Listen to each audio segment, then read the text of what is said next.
Hi, I'm Sitara. And I'm Cristina. And this is Mixed Media Minds, where we take deep dives into work, power, and the disruptions shaping our future. So we will start today's episode with a bunch of pictures, which is maybe a bit unintuitive for an audio-only podcast.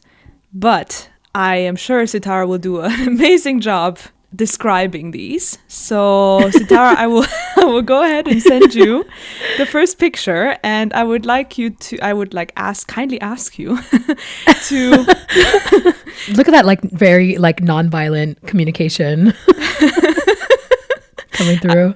I would just kindly ask you to describe what you see in as much detail as you can. Okay, so the picture looks like it's in some sort of indoor environment. There's a lot of mannequins, headless and limbless mannequins. So just upper torsos. Yep. Yeah, all the mannequins have breasts and are definitely looking like they are displaying something in the direction of lingerie or something that looks like, for lack of a better phrase, some sort of sexy nighttime sort of outfit. There's also a red, very high-heeled boot in a display case. And then there's also something that looks along lines of a corset on one of the mannequins. Yep. And there's a bra as well on one of them. Yeah. Oh, I didn't see that. True. Yes. Yeah. So that's the first picture. And then the second picture coming right up. Okay. This is interesting. It's not what I was expecting. All right. So it's a display maybe from a museum or something like this, because there's a small plaque with a description of the item in the display.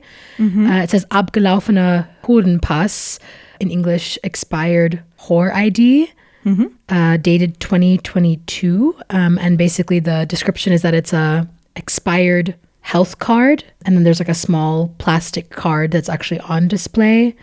Oh my gosh, it literally mimics the same format as my immigration documents from Germany. Oh, that's it's okay. Literally, it's a small green slip. No, sorry, that's not commentary on me. I just mean that it confirms it's very official. Yeah. It confirms that it's very official. It actually looks like there was maybe a photo on the document, on this certificate. Yes. That's been marked out. So set of registration certificates of different kinds. Yep. So what we see here is, as you said, two documents. One of them is an expired quote unquote whore ID. So that is the document on the bottom, which looks a bit like a passport, for lack of a better term. It used to belong to a person who was registered in Berlin. Yeah. Right? And then we have the Gesundheitskarte, so the health card, also for somebody registered in Berlin. Altogether, this is kind of representing the documents that you would need as a sex worker in Germany, or more specifically in Berlin. Both of these pictures are of a new exhibition at the Bundeskunsthalle in Bonn in Germany, titled Sexworker. And it's currently running until October this year. And it was curated with archival objects supplied by the sex worker collective Objects of Desire that operates in Berlin. At the time of recording, the exhibition has barely started, right? It just started last week. And it already sparked controversy, which we will look into for a bit. But this is already giving away the topic for today's episode, which is sex work. But before I give a plan of the episode for today, I have a quote for you about the exhibition that basically relates the exhibition to the debate around sex work. This is a translated quote from an article by Fabian Schäfer for queer.de. And I'm sending you the quote. Okay, so quote, words are never neutral. They convey attitudes, and some words are so charged that they trigger a reflexive defensive reaction. Sex work is one such term. The fact that the Bundeskunsthalle in Bonn has titled its new exhibition Sex Work is a decision that reflects a clear stance. This, like the exhibition itself, has sparked fierce opposition. At the opening, a handful of activists gather in front of the museum to protest the show. "Sex is not for sale," read one of their posters. They likely did not visit the spacious upper floor of the Bundeskunsthalle. There, the very first artwork makes it clear which direction the exhibition will take. "Sex work is honest work" is written in large, dark red letters on the wall. But as the first exhibition text explains, almost a bit dutifully, describing sex work as work does not mean that it is good work. The aim is not to promote or romanticize sex work. If even the term for the phenomenon needs to be justified, one can imagine how difficult it is to grapple with this topic. Yeah, wow, it's interesting that there was such a controversy, especially because for me, the nuance here is an exhibition on sex work does not necessarily mean that this exhibition is promoting the idea that sex is for sale. It's descriptive, right? Not necessarily promotional. I see what you're saying, yeah. I'm just wondering why people responded in this way, like that they needed to articulate like sex is not for sale. I mean, I guess maybe philosophically, one of the core commitments, if you use the phrase sex work, is that you are describing it as work. And maybe that's why people responded by being like, it's not for sale. But it's interesting that people took it as some sort of promotion or like romanticization or whatever it could be. You're getting at the core of the issue, which is that some people don't think it is work. Mm-hmm. Yeah. So there are certain people who don't accept the term sex work because they believe that all sex work is violence. And so that's why they say it's not for sale and so on. But as you said, like, and as the article also says, if these sex work abolitionist activists were to actually look at the exhibition, maybe they would get a different picture, a more nuanced picture. The exhibition definitely has its shortcomings, as I've read about, in the sense that it doesn't really grapple with the human trafficking aspect of sex work, which is, I wouldn't even say is sex work, but yeah. So it's not perfect, but I think it has been described as very nuanced in that way. And it is crucially curated with the support of real sex workers. So that is also a through line for today's episode, that we will center the voices of sex workers a lot, because I definitely agree with their ethos of don't speak about us without us, right? Mm-hmm. So sex work is a term that is not even accepted by all. So that's already where the issues begin. And underlying this whole debate is a super complex history and present of the sex work industry. But I want to start from the premise that sex work exists, that people demand and others offer sex for sale for many different reasons, under many different circumstances. And we already briefly touched on human trafficking, and I would just like to make a disclaimer in the beginning. We are firmly against human trafficking and do not want to minimize its importance and gravity. Yes. At the same time, I don't want to claim that all sex work comes from like this emancipated place just because people choose to do it, because we make choices in society that are shaped by various systems of oppression. I think it is possible to think about dignified, safe work without requiring people to choose it entirely freely. It's hard to imagine that many people would freely choose other difficult, precarious jobs that might put them at risk of violence. Yeah. And so the concern around the threat of violence in sex work is a very pertinent one, but the common discussions of sex work tend to remain on the level of like, should it be a thing or not? Is it inherently degrading or not? And they do not pay sufficient attention to the fact that the state's treatment of sex work crucially determines how much and what kind of violence sex workers might have to endure. Basically, how degrading this kind of work is in practice. These kinds of philosophical, hypothetical questions around is it inherently degrading or not, should it be a thing or not, while they have a place, I think they tend to mask the real issues surrounding sex work as it stands and as it exists and as it is practiced. So this is the big disclaimer. And now for the plan. Here's what we will do today. So we will start by getting a more realistic idea of what sex work is. We will then dive into two opposites of sex work governance models. We will look at the Nordic model and the concept of decriminalization, or the approach that centers around decriminalization. We will discuss what they entail and what their effects have been so far. And we will end this section on some questions and ideas about good governance principles and what we can do in order to improve the conditions of sex workers based on the learnings from these two models as they have been implemented in the past 20 years in different parts of the world. And I think these good governance principles might apply to other precarious industries as well. And as a last point, we will delve into a key disruption in the industry, namely the rise of digital and online sex work, and how legislation was modified in reaction or not, and what this says about the legal treatment of sex work nowadays. It sounds amazing. I think what I'm really looking forward to in this discussion is to be able to go back and forth between like what's really happening on the ground, what's happening from like a theory or ideological perspective, what's happening in terms of governance and legality. I think bringing all these perspectives together is really unique, right? Because in social discourses I've followed around sex work, which has not been much, but has been some, it's usually only addressing one of these perspectives, right? Like what's the on-the-ground experience from sex workers, or what's the legal treatment or the state's treatment, or what's like the philosophical perspective. But to integrate them is really, really unique. And so I'm looking forward to the conversation.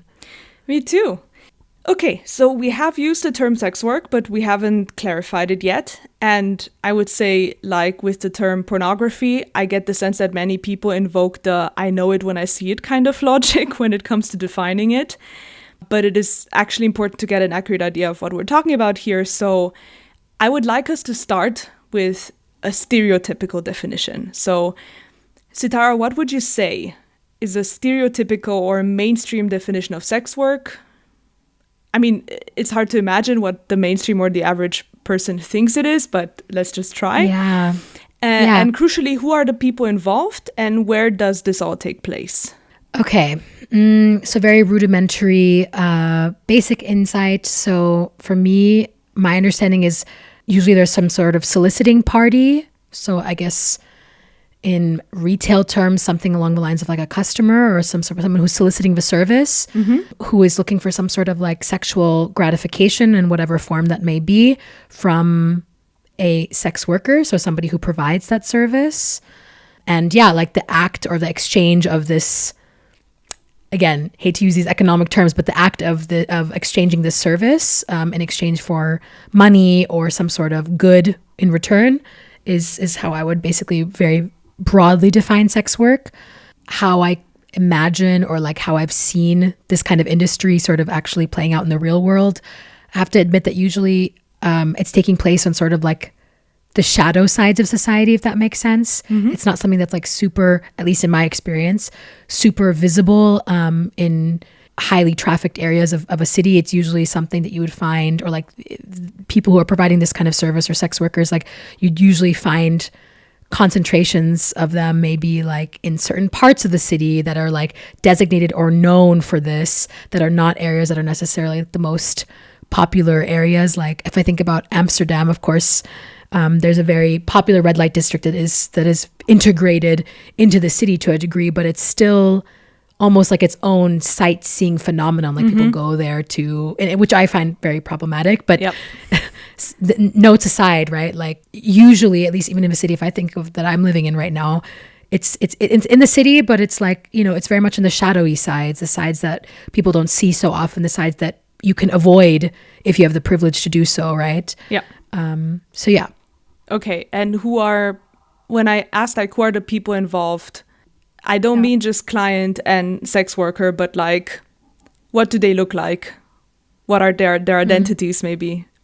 If I'm thinking really about like my stereotypical images of sex work, and this is not representative of reality, I know, but if I'm really thinking about my stereotypical images, I'm usually thinking about women who are sex workers, because that's really all I've seen in my life is like women who are doing sex work. I'm usually thinking about, unfortunately, I guess I've seen sort of like a socioeconomic class association with sex work. It's something that I've typically seen as in reality. I mean, I think there have been depictions in media of people with higher degrees of wealth being involved in sex work, but what I've really seen in the world is usually people with lower or weaker socioeconomic status performing this kind of work. And in terms of clients. I mean, again, for me, my experience, what I've seen, it's usually men who are soliciting these services. And I honestly can't say much about how to characterize them because I have no idea who they are, to be honest. You're being I really so don't. nice. I don't know who they are. I just don't know if I can make a generalization. I just presume that they have resources to pay for this service. That's the only generalization I can make. I haven't also seen that much of like, that's the funny thing. I think that sex workers are very visible, but the people soliciting these services are not as visible. At least in my experience, like if I think about every red light district I've been in, I don't really see like there's maybe a few men I've seen usually skulking around, but like the sex workers are usually very much on display. They're literally like hanging outside of their windows to like try and recruit potential clients. So yeah, this has just been what I've seen. I don't know how it works around the world and how it works in sort of all degrees of complexity, but this is what I've seen. I asked about like, what is like a stereotypical definition, and you're being so careful, and it's like it just speaks to your character, how you're like really resisting stereotyping people, which I think is a very beautiful quality. But I will just say, like, so to summarize what you said, basically, and I think a lot of people would agree on this, that the stereotypical picture that we have when we think of sex work and what kind of transaction that entails, what kind of people that involves, and where it takes place, we usually think of a sex worker who is a poor woman and a client who is a rich man or somebody who can at least like pay substantial amounts of money for the service. And we usually think it takes place, you know, in a red light district, in a brothel, on the street, and so on, depending on the country you live in and so on.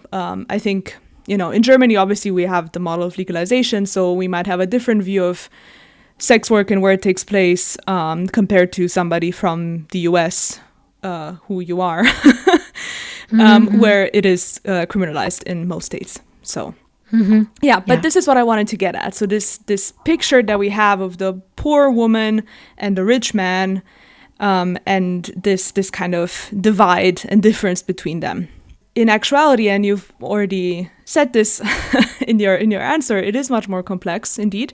So unlike the stereotypical pairing of the female sex worker and the male client, sex work is sought out and offered by various kinds of people in both physical and digital spaces and within different client-worker relationships. So anything from direct physical contact to anonymity in the online sphere.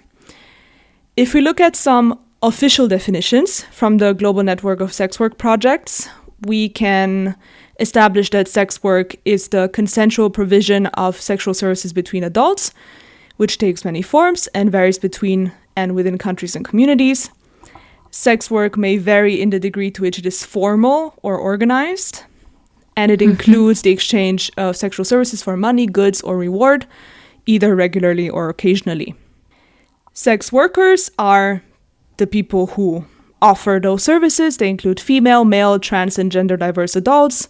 And it is important to say that while the majority are women, there are certain minorities in the sex worker community that are often overlooked. So think of people or sex workers living with HIV and other diseases, sex workers who use drugs, documented and undocumented migrant sex workers, which will be very important later on in the discussion, as well as displaced persons and refugees, disabled sex workers, and sex workers who have been detained or incarcerated. It is really ubiquitous in that sense. Clients is the term that we use to describe those purchasing sexual services. These are often implicitly or explicitly viewed as male, violent, antisocial, and predatory. This is not necessarily the case. There's a small percentage of clients who are female, first of all. And some clients are marginalized in their own ways, such as disabled clients. There's a relatively new study from New South Wales where over half of the surveyed sex worker had at least one client with a disability.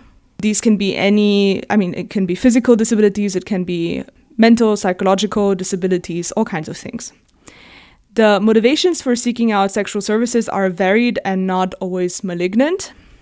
I think one aspect of sex work that is often overlooked is the fact that depending on what you're seeking out, it might actually be safer to go to a sex worker than try to find a hookup online. Think of maybe a niche example, But think of somebody who maybe has more niche sexual tastes, such as very hardcore BDSM, which you need a lot of technical skill to perform safely, and you need to actually have a first aid kit. You need to know what to do in case you're cutting off somebody's circulation because you tied them up too tightly, or I mean, for some people it might even be an equipment issue, because if you're into things like electroplay, it's not that like your average Joe has the equipment for that in their home and knows how to operate it safely, because it can be very dangerous to play with electric current. Mm-hmm. In many ways, it might actually be a very good call to try to find a sex worker who specializes in that kind of thing to engage in those kinds of play safely. And this is something I don't see in the debate at all. It is a bit niche, but it is still relevant in that sense. Yeah. That it's, the people seeking out sex work, they're not just looking for quick sexual gratification, and they don't respect the workers at all. But in many ways, the workers are actually situated in a way where they have more knowledge, they have more experience. They sometimes describe the clients being almost like deferential, and the power dynamic is definitely not the stereotypical kind of power dynamic that we would expect. Then we have two more points to clarify. So we have managers or third parties. These terms describe people who may earn money from the organization of sex work through the provision of venues, transportation, supplies of HIV and STI prevention commodities, cleaning, security, and so on. And lastly, we have the term sex work venue or brothel. So these are establishments where sex workers work and receive customers either as employees or on commission. Legal definitions of a brothel vary greatly in different countries. So it can actually include just two sex workers working together from a shared apartment. This is the case in the UK, for example. With the rise of digital and online spaces, sex work now includes the provision of remote sexual services via camming, chatting, or sexually explicit content that is personalized. Yeah. So these are all the definitions that we will need for today.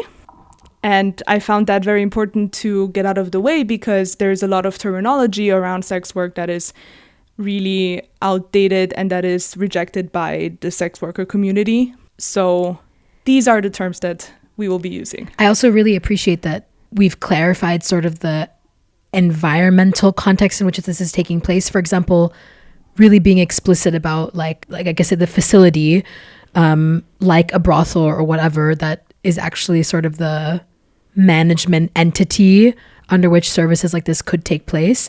Like for me, this was sort of like a background assumption, but I think this whole conversation is really like also already showing me that I need to make those assumptions really explicit, because it's actually part of almost like the taxonomy that you have to know in order to like get into this topic properly. Or for example, somebody in like a managerial role. I actually didn't think about this. I mean, the funny thing is I naturally think about this sort of a person when I think about sex work, but I didn't think to like make it explicit that this is actually also an incredibly relevant stakeholder, let's say, or like a relevant entity in this whole discussion. Okay, great. So with that, we can go into the existing sex work governance models. So across the world, we can distinguish between 5 sex work governance models, though we will focus on 2 today. But before we dive deeper into those, I will briefly touch on all 5 governance models just for completeness, in case anyone is wondering. So we will start with the model of full criminalization, which is the most common model. This is the model in half of the world and most of the US. Half of the world? Yes. Oh my God. Okay, sorry. Please continue. Yes. Yes. So under this model, seller, buyer, and third party are all criminalized. Think even drivers, hotels, landlords, families and partners of sex workers. Everyone who is thought to enable this. Under criminalization, sex workers experience violence at higher rates than under any other model. They have reduced access to medical care and have poorer mental health. And even minimal labor protections are non-existent because the sector is treated as non-existent by the state. Then we have partial criminalization. This is the model in the UK and in France, among other countries. Here, buying and selling is legal, but surrounding activities are not. So think brothel keeping and soliciting on the street. Basically, you can do sex work legally if you do it behind closed doors and you work alone. Now, of course, if you work alone, that is not very safe. So this is also not a great solution. Then we have legalization, which is what Germany does. Here, sex work is permitted under certain strict conditions, and it is tightly controlled. So it is very difficult to obtain licenses, often very expensive as well. And this essentially creates a two-tier system of legal and illegal work. This is also known as quote-unquote backdoor criminalization. And the goal is to contain, control, and tax sex work. Of course, in the legal sector, it's all relatively fine. I mean, there's issues, but it's relatively fine in the sense that it is treated as real work. But then you'll have an illegal sector which essentially has the same issues as you would have under the full criminalization model. And our last two models that we will be focusing on today are the Nordic model and decriminalization. So the Nordic model originated in Sweden and has now been implemented in many other countries like Canada, in Finland as well, I believe. France tried it for a while. Here, only the buying of sex work is criminalized, or of sexual services, I should say. Selling is not. So this is known as the end demand approach. And it is commonly favored by sex work abolitionists that see all sex work as sexual exploitation and violence against women. It is often accompanied by criminalization of third parties, so think managers, hotels, landlords, clients, families, I mean, even roommates. And the professed goal is to eradicate human trafficking and promote gender equality. The approach specifically relies on feminist argumentation in this way. And the last approach is decriminalization, which is what New Zealand has been doing for the past 25 years at this point. Decriminalization is distinct from legalization in the sense that under decriminalization, sex work is treated like any other kind of work. You can work collectively, you have accountable bosses, you have your workers' rights protected, and the goal is to uphold human rights and to ensure occupational health and safety for sex workers. Whereas under legalization, we heard that that's not really the goal. The goal is to control who gets to do this kind of work, control the industry, and tax it. Under decriminalization, we would currently say, based on research and experiential evidence, so to speak, that it is the best in terms of reducing harm and improving safety for sex workers. And unlike some critics would argue, it does not lead to an increase in people wanting to do sex work. I'm just amazed that there are so many different models. I mean, it just proves that the issue itself is very complex, but the way that we can think about governance is likewise complex, because I've probably only experienced a highly, highly simplified version of this debate, usually from like social activism circles that are only talking about criminalization in a very like dichotomous way. Like it is like for the seller it is or isn't criminalized, and for the buyer it is or isn't criminalized. But then thinking about like enabling parties, thinking about one party versus another, like, and thinking about this in like a richer way that goes beyond just like this dichotomous way of thinking this is new to me, totally new to me. And also this was really new to me. I didn't know, I mean, I guess that was kind of obvious in my reaction, but I didn't know that so much of the world follows the criminalization model. I actually thought that, for example, what I've seen in Germany was maybe more so widespread in the world. And maybe that, you know, coming from the US, I was familiar with the model I've seen, but I thought maybe it wouldn't be so widespread as it is. So that's quite a surprise to me. A lot of countries are deeply religious. So yeah, that is a thing. I guess that's the other factor to think about here. Oh God. Yeah.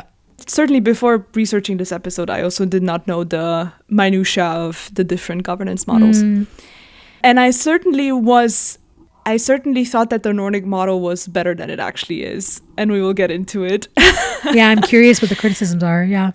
Yeah, so we will now zoom in on the Nordic model and decriminalization, and we will start with the Nordic model. And we will focus on Sweden because this is where it originated, but a lot of this discussion applies to other countries that have adopted the Nordic model.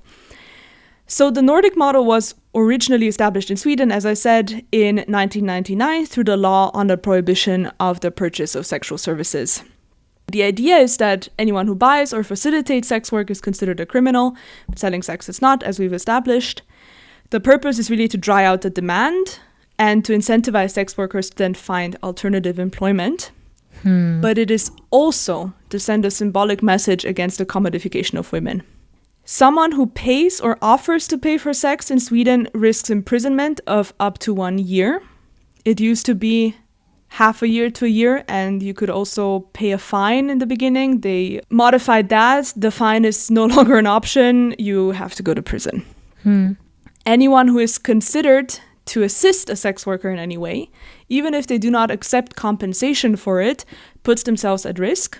Assistance in this case basically means that you supply a space for selling sex, which means being a landlord. That is already enough. Or a hotel, right? Providing protection in any way, providing transport or supporting client contacts, like literally managing appointments maybe, or any kind of marketing of commercial sexual services. So all of this is considered assistance. I'm already starting to maybe get a hint of why feminists also might have a problem with this model, like or why it could be criticized as not necessarily the most ideal model. We will get to this, but before we go to the critique, I think it's important to look at the roots of the system. So why this was implemented in the first place is because commercial sex is considered at odds with the Nordic welfare state ideology and is instead understood as an expression of male domination. And it also originates in anxieties around internationalization around the turn of the millennium and more porous national borders post-Cold War and after entering the EU. Basically, to put it very bluntly, the Nordic and Swedish authorities were worried that now that the borders were essentially open or more open than they used to be, the bad foreigners, and I hope based on my tone people understand that I'm mocking this kind of stance. In this day and age, you have to make it explicit. The bad foreigners will come to Sweden and bring their criminal networks with them. Yep. Yeah. Yep. I'm laughing because it's not funny, but I'm laughing to deal with the discomfort that I feel at legislators literally saying like, "Yep, we need to write this into law." So basically, making legislation based on feelings. These are the roots of the system. And in practice, we have seen that the Nordic model has created more harm than good, sadly. And why that is, I mean, there's some hints already as to, we talked about who is considered to assist sex work and so on. So the listener might already have, or you listeners might already have some ideas as to where this is going, but we will now actually watch a short clip featuring the researcher Nina Violajärvi, and she did a bunch of ethnographic field research on the Nordic model, and this little clip features some quotes from sex workers that she interviewed, and we will watch a little excerpt of it. Sending you the link. As time has passed, we can see that this policy has failed. This policy has increased the policing of sex workers, often leading to deportations and evictions. Here we have the fear of the police. I have pressure. If you're walking on the streets here, sometimes they control you, check your ID. Okay, you are from Spain. They say you have to go to the ticket office. You have to go back to where you come from. You have to go back to Spain or Italy or wherever you come from. They will ban that person not to come here for 4 to 5 years. That's the reason why we are afraid. Wow. In addition, it puts sex workers at greater risk of violence and exploitation. This has increased especially the vulnerability of migrant sex workers, who form 70% of the workers in the region. Oh, wow, 70%. This is a contradictory law. They kind of let you work, but they control you. In the end, they force you not to work. They say you can work, But you cannot work in an apartment because then the owner is a criminal. You cannot work in a hotel because then the hotel is a criminal. Here, you cannot call the police if you are in trouble. If somebody is violent, robbing you or something, maybe if you are foreign, the police will put you out of the country. Wow. My So research shows weaponizing. that on the contrary to the common understanding that Sweden has not criminalized sex workers, it has done it through other laws such as pimping and immigration laws. Just a quick thought from my side, because I've been involved in some intersecting like gender and migration advocacy work. And for me, I mean, this is not new, but it's still painful to see the degree or to understand the degree to which these issues are so intimately related, like especially sex work and migration status, and to see that policing on, or an attempt to police on one front is usually intimately intertwined with an attempt to police on another front, if that makes sense, right? Yep. Policing sex work and policing migration status are intimately connected, and you can't see them as separated. And then I think this conclusion also that the researcher said at the end of the clip, where she was like, basically this has created a situation where sex workers cannot also report violence. Like they can't report if something actually happens that needs to be reported for fear of the repercussions. And this just, for me, reinforces what I think to be an increasingly popularly held belief that criminalizing certain kinds of activity actually causes more harm. Yeah. Kind of from a net perspective, it causes more harm and ultimately results in undesirable consequences, even though the heart of the regulation might be seeking to stop or address a certain issue. It ends up usually further harming the exact people that perhaps were the intention was to actually support in some way. I'm not even saying in this case that regulation is attempting to support sex workers. I'm kind of doubtful on that front. But regardless, it just proves this point that at the end of the day, over-policing is not necessarily, and if anything, is usually not going to actually solve the core issues, and it's just going to worsen sort of the pre-existing precarity that's already the case for most of these sex workers. Under the Nordic model, police violence against sex workers is the highest among like all the different models. Yeah. Okay.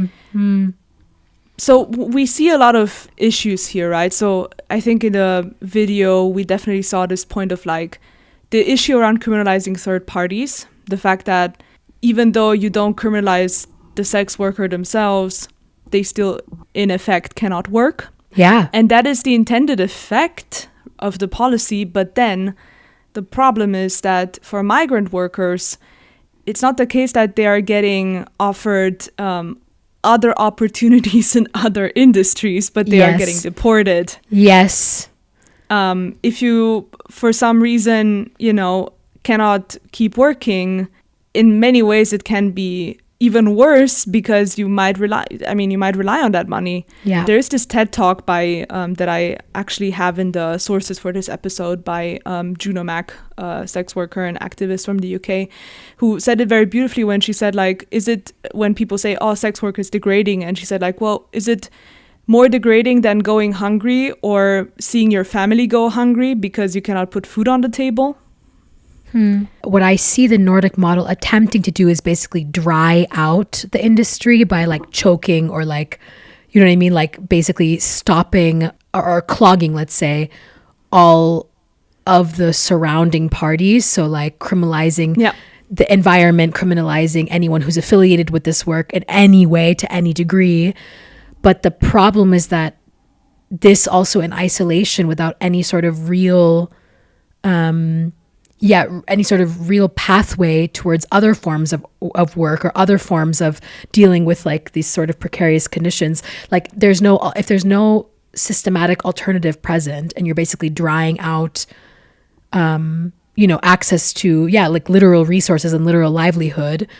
And I mean, I know that the Nordic countries are often very, romanticized, but I can also still imagine, but there's a lot to be criticized, right? And what I can also imagine is the case is that there's not necessarily other pathways, other secure, available pathways also presented, for example, to migrants that say, okay, fine, if we're going to dry out and basically clog your access to this type of work, here are other pathways to secure your livelihood.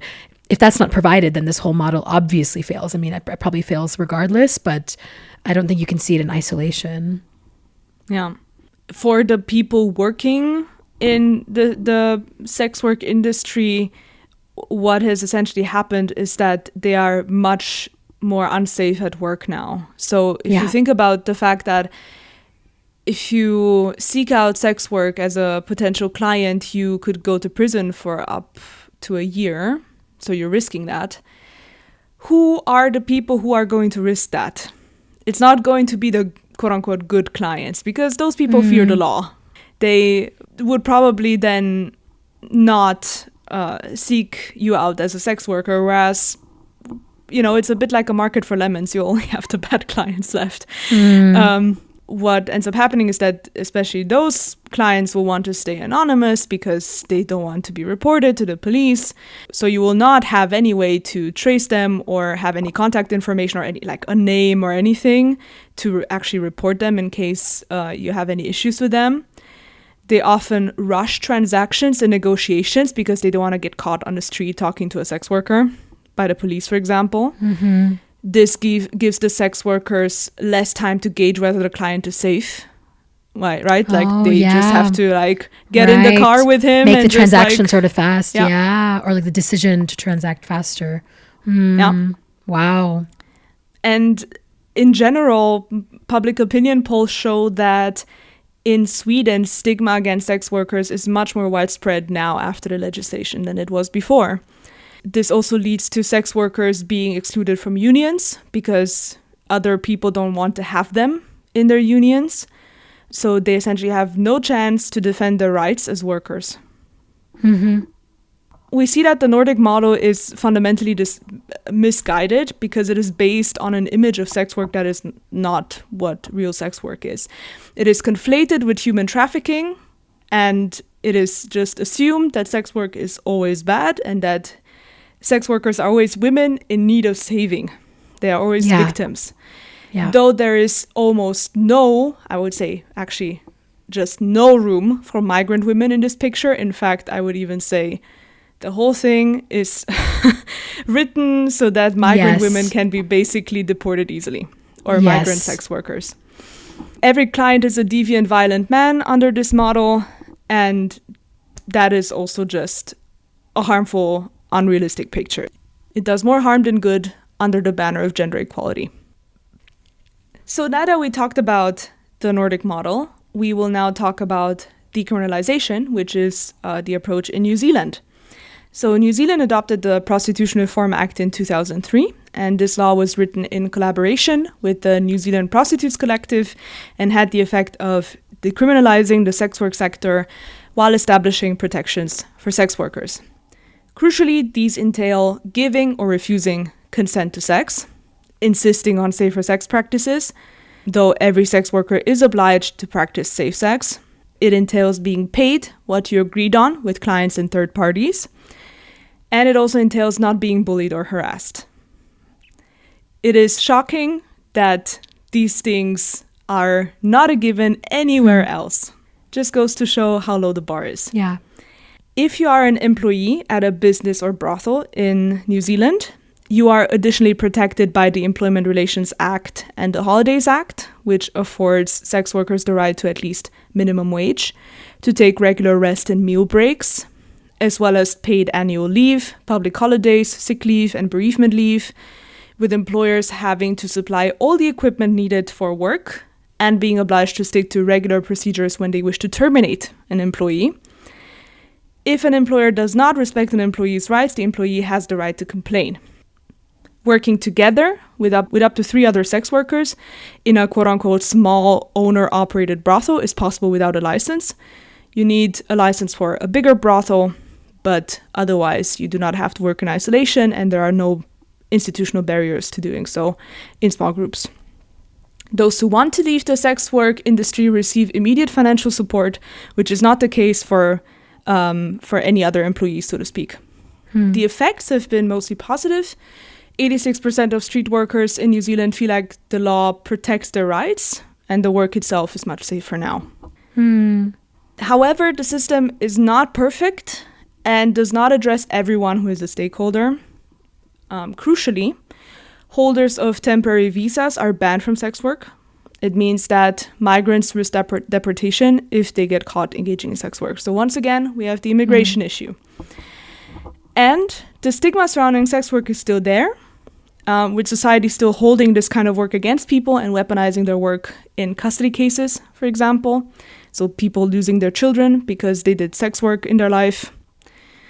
So just because it is decriminalized doesn't mean that the stigma has gone away, even though New Zealand was a very early adopter of what is now considered by sex workers worldwide as the best approach to governing sex work.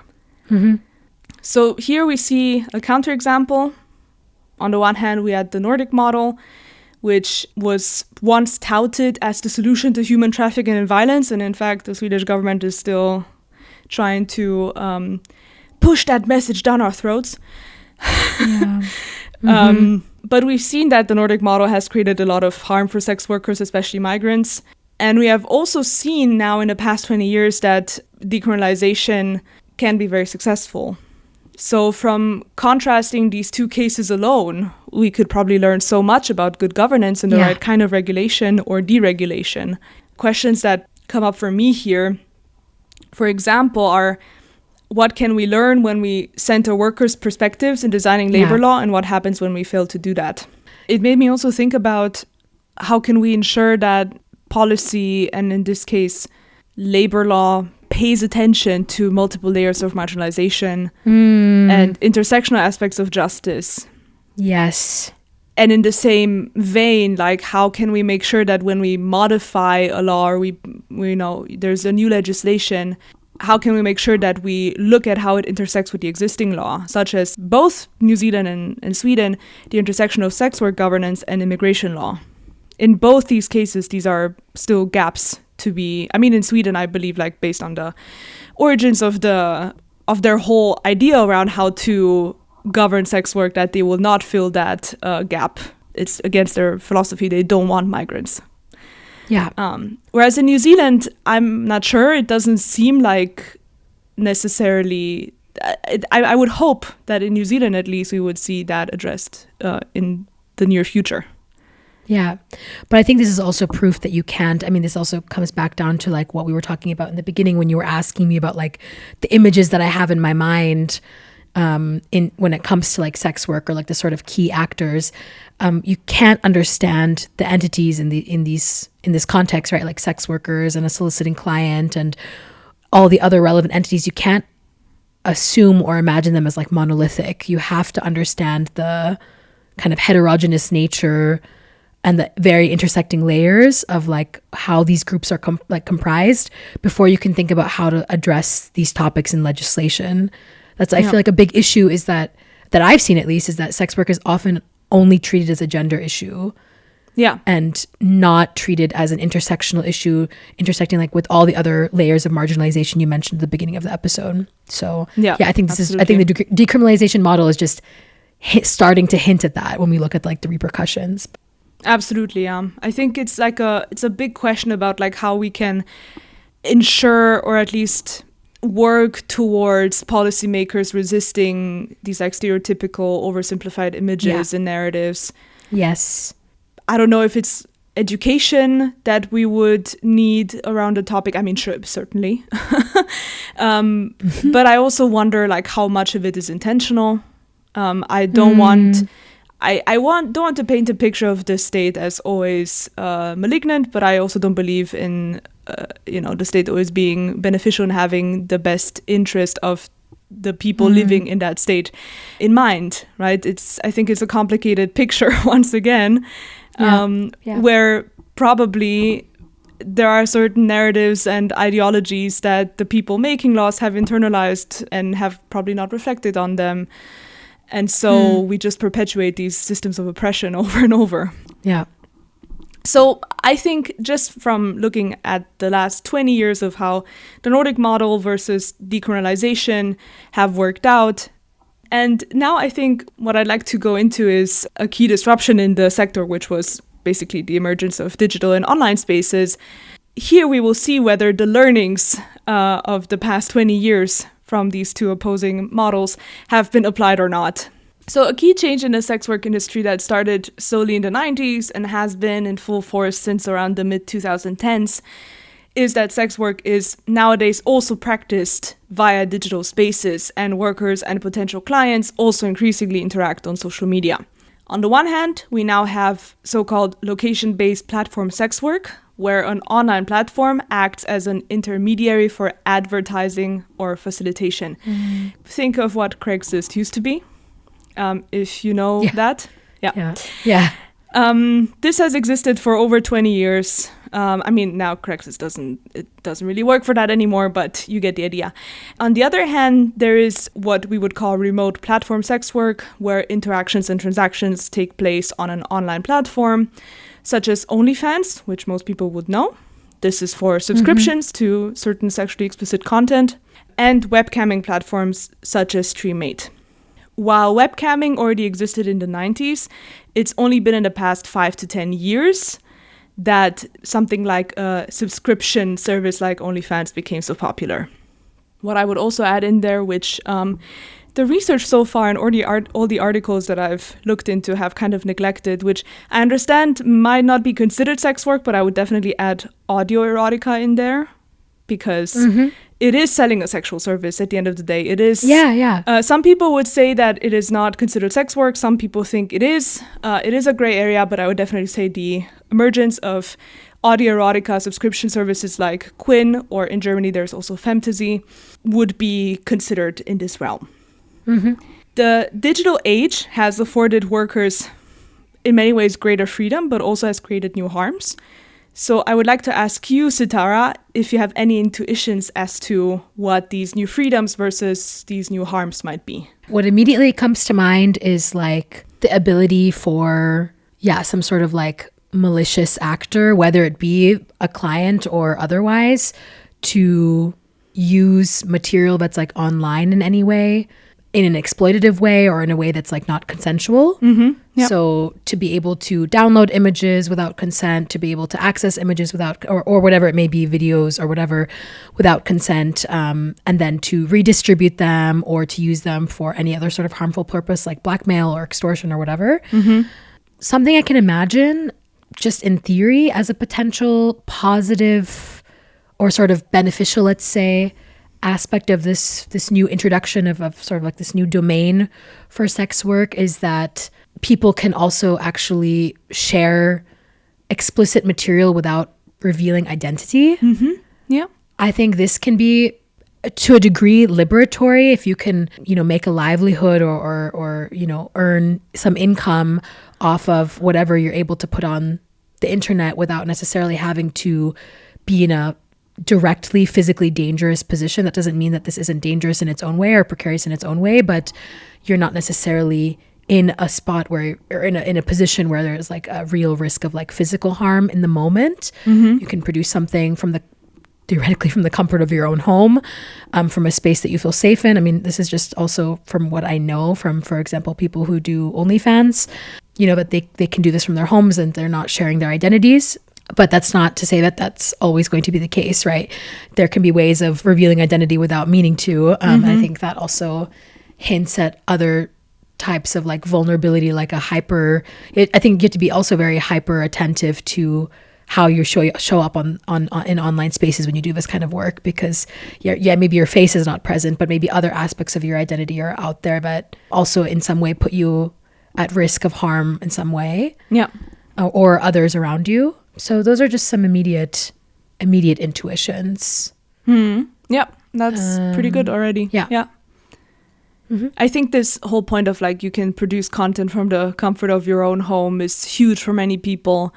You have more autonomy as a worker about like how you work, where you work, and also what you show. You have more autonomy over what you charge because you're independent, right? You set your own rates.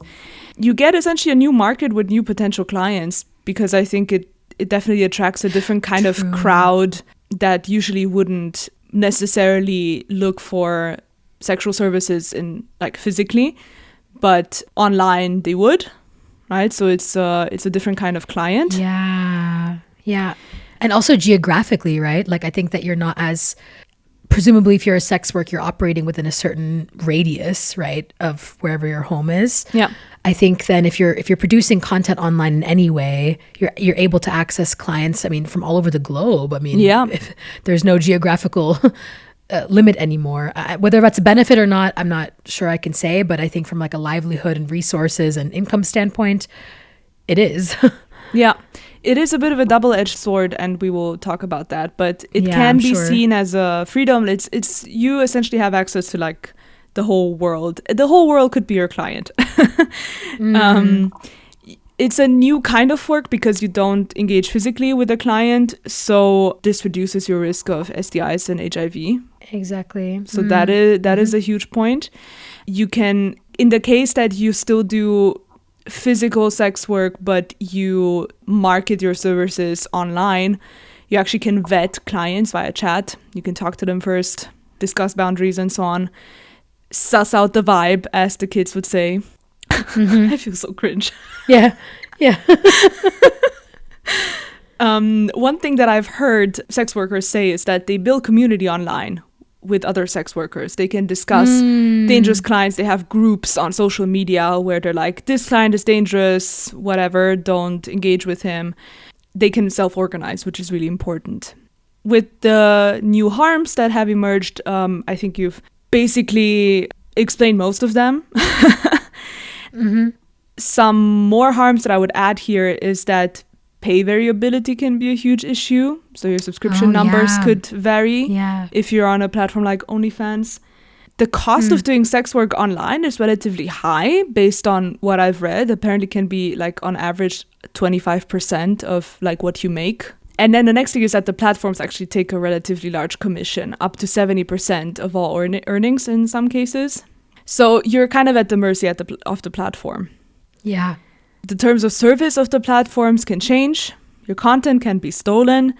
It is often unclear what the exact rules for content are, which can lead to you actually having your account closed just randomly without you actually knowing that you've done something wrong that violates the terms of service.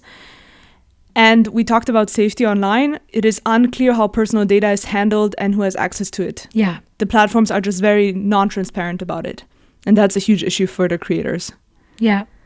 So these are the new freedoms and new harms that the digital space has brought. And now the question is, how has legislation responded?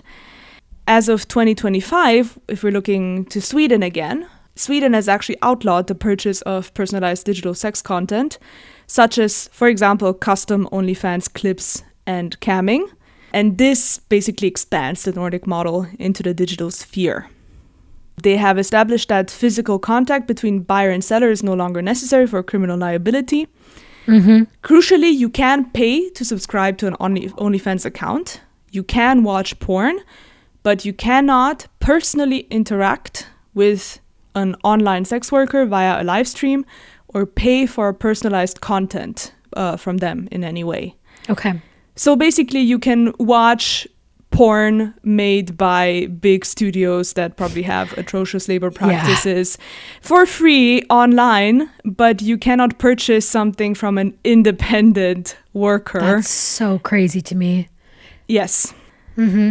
This is the issue in Sweden now. And then when we look at New Zealand, this is where it gets interesting, because although all sex work is decriminalized in New Zealand, and that includes the online sphere, the issue is that if you regulate the online sphere nationally, that national regulation can have international effects. And this is where we have to talk about the US now. Because in 2018, the US signed the Fight Online Sex Trafficking Act and the Stop Enabling Sex Traffickers Act. Those are basically two acts that are meant to essentially censor any content related to sex on social media platforms. Even educational sexual content, like sexual health content. Yes. Wow. This is why people use like weird language on social media, because they cannot say the word sex. They cannot say the word rape. They cannot say any of that because the content will be removed, because the platforms under these two acts are made liable for any kind of content. Was that a federally implemented like across the country. Wow. Okay, I did not know that. Yeah. Wow. And the problem is that because most social media platforms, they originate in the US, this applies to them. So this suddenly becomes a national issue, suddenly becomes an international issue. So we will now read a quote from a sex worker and activist from New Zealand called Vixen Temple, who has talked about this. I am sending you the quote. Quote, "It's frustrating that I can walk into a brothel and legally become a full-service worker, but I go on the internet and I'm a criminal. As someone with chronic disabilities and chronic pain, there are some days when I can't leave the house. So being able to still work online when I'm not well enough to go into the brothel would give me that autonomy. But it's getting harder and harder to do this." That first sentence is very telling. I can walk into a brothel and become a full service worker, but I go on the internet and I'm a criminal. I think this is a very, concrete way of drawing out the paradox here. But I guess what I don't get is what the intention is there then. Like how can you criminalize something, I don't know, only in like the digital space, but then not, I don't know, it just seems like there's some sort of principle there that's not being consistently implied. Maybe I'm just confused by the paradox. Yeah. The problem is that this is US law that applies to platforms that Instagram, Facebook, whatever, and OnlyFans. Yeah. Because they originate in the US and somebody in New Zealand might be working on these platforms or might advertise or have like an Instagram account or something on. Oh, okay. Right. Now I understand. And so what happens is that like their accounts get banned and reported because even though they don't necessarily try to funnel people into their OnlyFans, even like talking about sex a little bit, or even if like you get the sense that they are a sex worker, that is already putting them on the spot. And they lose real livelihood from this. And then what ends up happening is that they really have to rely on the platforms where sexual and sexually explicit content is allowed, and they become even more reliant on those platforms. So that is not great for the individual sex worker. This is also interesting to me, like on a maybe on a broader front beyond the topic of today's episode, because it's really, really great example of how importing technology also means importing legal and cultural principles from another country as well. Yeah. Right. And then that ends up conflicting then with maybe how an issue is treated domestically, right? Because like you said, if we're importing or consuming based on a US tech platform where cultural and legal norms conflict with how things are done in the country where this is being consumed, this creates a very paradoxical dynamic for the sex worker in particular. I also think that this is actually something I didn't think about. Maybe you mentioned it and I didn't catch it when we were talking about pros of sort of this new technologically enabled possibility, is thinking specifically about people with disabilities. And the ability, I don't know if you mentioned that. I'm sorry if you did and I just didn't catch it. But I think this is actually something I did forget about that I've actually heard a lot about, is how powerful a tool it is to be able to like produce or to be involved in sex work if you're disabled, and to be able to do this basically also online, which opens up, in theory, a lot more accessible pathways for disabled sex workers. Yeah, absolutely. Yeah. We see that with the rise of online sex work, there was an opportunity to do better. And clearly all the good governance principles that we might have translated from our experience so far with governing sex work and the sex work industry have not been applied at all. Because as it stands, there is no legislation that aims to protect the rights of online sex workers at all. Not even in New Zealand, by the way. Oh, wow. So it's very much the Wild West out there. And it is sad that like nowadays, the internet is much more difficult space than it used to be. Yeah, very true. Okay, so with that, maybe we can go into some takeaways and our conclusion for today.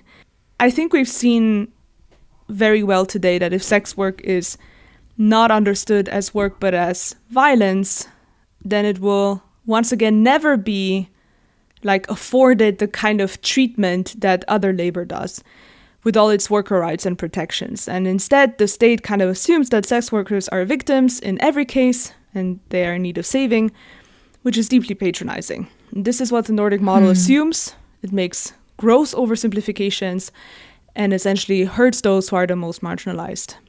I think for me, like, if there's one thing that I would like the listeners to take away from this episode, from my side at least, is that when it comes to deeply moralized industries like the sex work industry, systems of oppression and stereotypes are incredibly salient. And I hope that today's episode could offer a reminder to resist these simple narratives and these like seemingly straightforward solutions, like the Nordic model, to issues around safe work, human rights, and dignified labor. And I'm hoping that it also highlighted how important it is to seek out the voices of the workers themselves, those who have to live with these like seemingly abstract policies every day, and that we should listen particularly to the voices of those who are the most disadvantaged in a certain industry and in society as a whole.